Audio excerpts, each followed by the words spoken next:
사건의 이면을 읽고 뉴스의 맥을 짚는 방송 시사인 팟캐스트 시사인싸를 시작하겠습니다. 안녕하십니까. 저는 시사인 팟캐스트 시사인싸 진행을 맡은 최강기입니다. 경제 뉴스픽 시간인데요. 오늘은 또 어떤 이야기를 갖고 풀어갈지. 첫 번째 주제가 세계 도망자 카를로스 곤. 나 이거 정말 너무 흥미진진했어요. 새해. 카를로스 곤 전 닛산 자동차 회장이 영화 같은 정말 도주극을 펼쳤어요.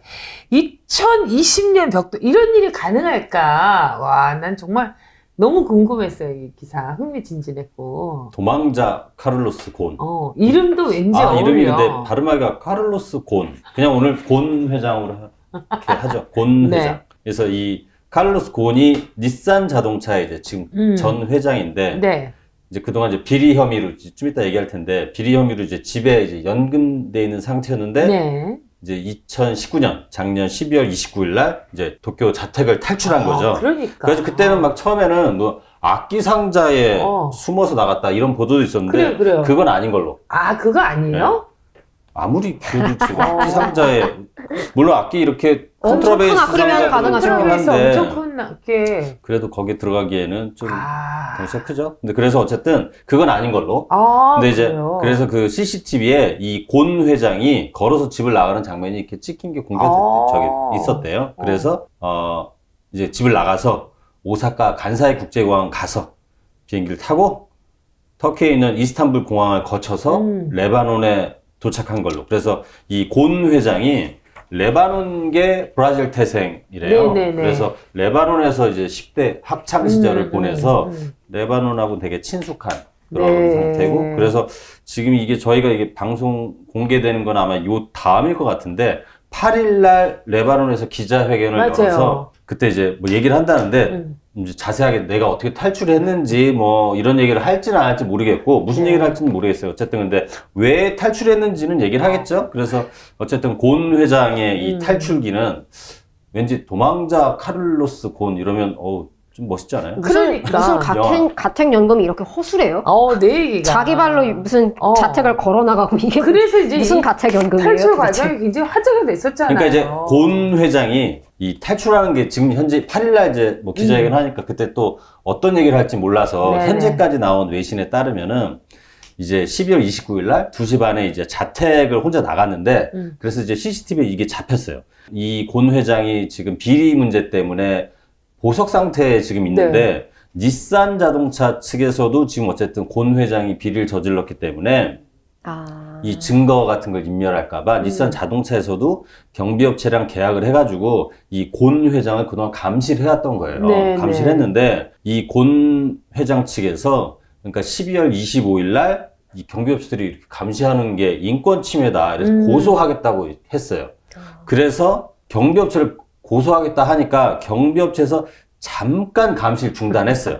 이 틈을 타고서 우리의 곤 회장님이 혼자 유유히 집을 탈출한 거죠. 그래요? 그때 이제 도와준 사람들이 지금 이제 미국의 특수부대 출신 남성 2명이 좀 도와준 것 같다. 그래서 개인 제트기에 한 1m 이상 되는 이 대형 상자 여러 개를 실어놨고 그래서 공항 관계자들은 이 상자들이 너무 커가지고 X선 기계를 거기다 넣어서 이렇게 검사하기 어려워서 그걸 검사를 안 했대요. 그 상자에 숨었다는 거죠? 그렇죠. 거기 숨어있던 걸로 지금 어쨌든 그렇게 보도가 되고 있고 그래서 이제 터키 이스탄불 공항에 도착한 이 곤 전 회장이 다른 이제 거기다가 소형 제트기를 거기다가 이제 갈아타고서 레바논으로 갔고 레바논에 갈 때 이 비행기하고 앞에 그 비행기가 터키 MNG 소속의 비행기라고 하는데 그래서 이번엔 터키 당국에서 이 불법 이동에 협조한 혐의로 이 회사의 조종사 4명하고 간부 1명을 체포했는데 왜 이렇게 그걸 도왔냐 그랬더니 그 회사 거기에 간부가 협력하지 않으면 아내와 아이들에게 해를 미칠 거라는 협박을 자기가 당했다. 이렇게 진술을 했다는 거예요. 진짜 지금 완전 영화 스토리. 그러니까요. 너의 가족을 가만두지 않겠다. 이거 아니에요. 그러니까 보통 이제 액션 영화 이런 게 많이 나오는데 좀 옛날 영화 같은 그래요. 느낌이 들어요. 근데 어쨌건 그 상자에 숨겨서 나온 건 사실이네요. 그러니까 현재까지 보도는 그러는데 또 뭐 모르죠. 뭐 어떻게 혹시 또 다른 뭐가 있었을지 모르겠으나 어쨌든 진짜 영화 같은 일이에요. 그렇죠. 그래가지고 이게 영화 같다는 얘기가 계속 나오니까 이게 관련해서 좀 사실 좀 이게 웃어야 될지 아니면 이렇게 뉴스 감각이 있는 건지 아니면 이 어떠한 것도 돈벌이로 이렇게 연결할 수 있는 그런 재주가 있는 건지 뉴욕타임즈가 그런 보도를 했다고 그래요. 그러니까 이 곤 회장이 네. 도주 전에 도쿄의 자택에서 버드맨이라는 영화 있거든요. 버드맨? 그 넷플릭스에 올라와 있던데. 그 이게 2015년에 아카데미 영화제에서 작품상하고 감독상을 수상한 영화인데 이 제작자를 만났대요. 그래서 자신의 이야기를 영화로 만드는 그런 얘기를 이 제작자랑 서로 논의를 했다는 거예요. 그래가지고 뭐 그러니까 일본의 사법제도가 이제 영화 속의 악당이 되는 거고, 그래서 이 둘이 이 영화화 얘기를 했다는데, 제가 보기에는 이 얘기를 하고 나서 자기가 이렇게 이 도주를 함으로 해서 나름 이게 실화기 때문에 굉장히 재밌는 실화기 때문에 영화 가능성도 자신의 도주로 인해서 좀 더 이렇게 높이지 않았을까. 그래서 영화가 나오면 또 뭔가 개런티가 있지 않을까요? 설마 그런 빅픽처를 그렸으려고요. 주연 배우는 자기가 하겠다. 근데 감은 있네요. 버드맨의 제작자를 만났으면 이거 되게 좋은 영화인데. 그러니까 그런 빅픽처가 아닐까. 이렇게 어쨌든 이게 영화 되면은 상당히 흥미로운 얘기들이 많이 이렇게 뒤로도 이렇게 얘기를 들어보면 아 도망자 곤 혹은 뭐 이렇게 영화 제목 해도 재미있을 것 같아요. 여러 가지가. 네. 아니 하여간 이 칼로스 곤 회장이 뭐 보통 사람은 아닌 것 같아요. 아주 좀 흥미진진하고 그런데 일본에 이제 이렇게 등장할 그쵸. 때도 그때도 약간 좀 굉장했다고 극적으로 하던데요. 등장했는데 이게 이 양반이 그러니까 원래는 미쉐린이라고 타이어 업체 거기에 입사를 해가지고 좀 수완이 좋았나 봐요. 그래서 1985년에 그때 나이가 31살인데 남미 사업부문 총괄 책임자에 올랐고 그리고 35살에 북미 미쉐린의 최연소 CEO. 그러니까 나름 되게 승승장구하던 기업인이고. 그렇군요. 그래서 이 르노 자동차에서 1996년에 이제 연구 개발과 제조 담당하는 부사장으로 이 양반을 이제 곤 회장은 아니지 부사장이지. 곤을 이제 영입을 해요. 영입을 했다가 1999년에 르노가 닛산 주식을 인수하거든요. 그러면서 최고 운영 책임자로 이 카를로스 곤을 일본으로 보낸 거죠.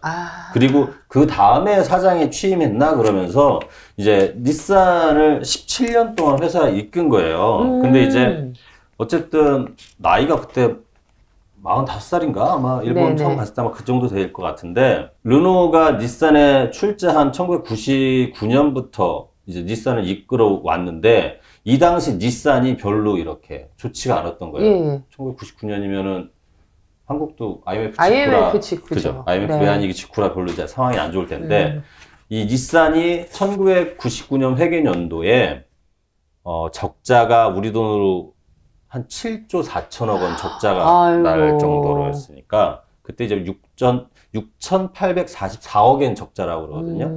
구조조정의 그 지휘봉을 어쨌든 곤이 진 거예요. 그러면서 인력을 2만 1,000명 감축하겠다.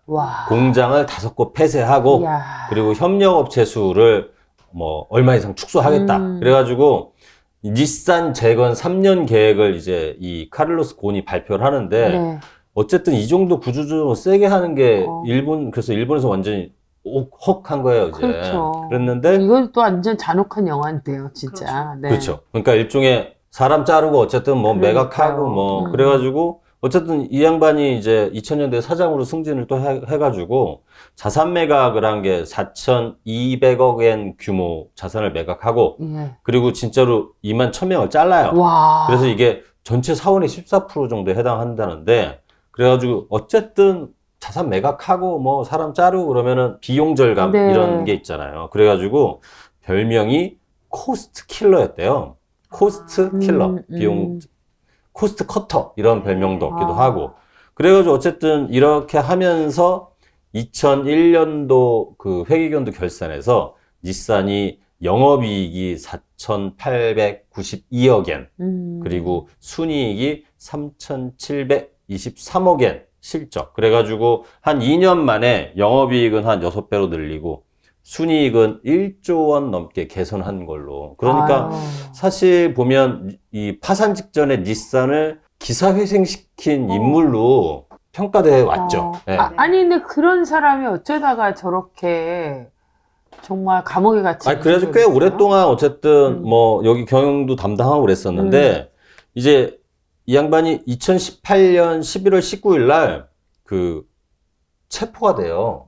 그래가지고 도쿄지검 특수부에서 이 곤 회장이 이제 자신이 받은 임원 보수 있잖아요. 네. 이거를 유가증권 보고서에 축소에 기재했다고. 그래서 금융상품 거래법 위반 혐의로 체포해가지고, 그러니까 실제로 자기가 받은 돈보다, 받은 보수보다 그거를 적어서 이렇게 유가증권 보고서를 제출했대요. 그래서 그 혐의가 또 있었고, 나중에 또 뒤에 보면 회사 돈을 자기 지인한테 또 이렇게 지출한 혐의도 있고 그랬어요. 그래가지고 이 사람이 이제 체포되고 나서 닛산 자동차에서는 어쨌든 검찰 수사에 협력을 하고 고은 회장이 회사 자금 유용한 게 있고 하여간에 이제 그러면서 이제 검찰 수사를 이렇게 협력하거든요. 그러면서 이제 개인 비리로 이제 구속됐다가 보석으로 나와요. 네. 그러다가 또 체포가 돼서 또 보석으로 나와요. 그러고서 어쨌든 집에 있었던 거예요. 그러니까 이제 파란만장 곤 회장이에요. 제가 보기에. 그렇구나. 그러다 이번에. 근데 이게 사실 보석금도 만만치 않았을 텐데. 그렇죠. 그때 10억엔이었나? 제가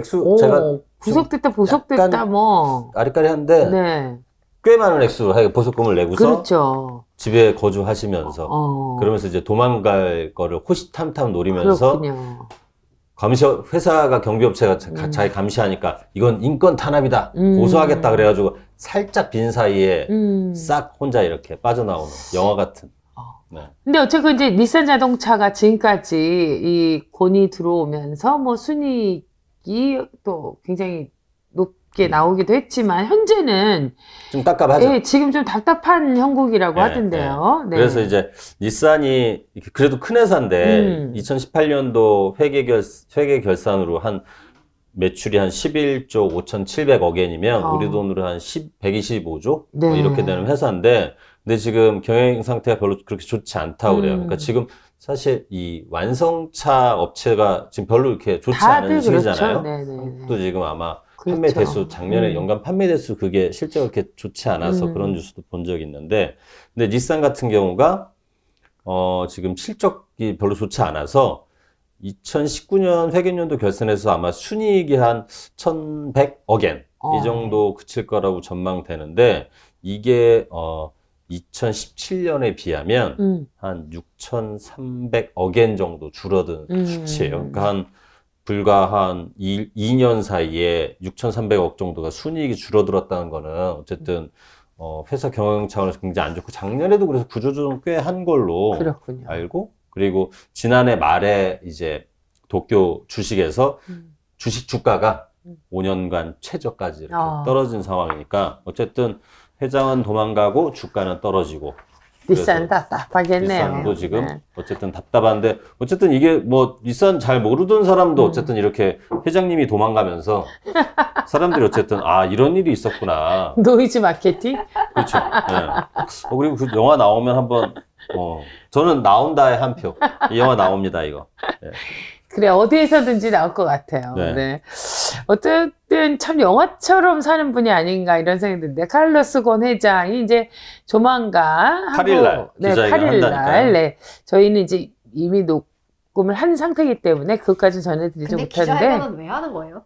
궁금해요. 나 지금 이런 사람 되게 궁금해. 어쨌든 왜 자기가 도망갔는지 그리고 일본하고 지금 여기 레바논 맞죠? 레바논하고 범죄인 인도 협정이 안 돼 있기 때문에 그렇다고 그러더라고요. 일본은 다시 갈 일은 별로 없을 거예요. 이 사람 이분은. 얼마나 신나겠어. 거의 메롱메롱 수준이지. 나 잡아봐라 막 이런 거지.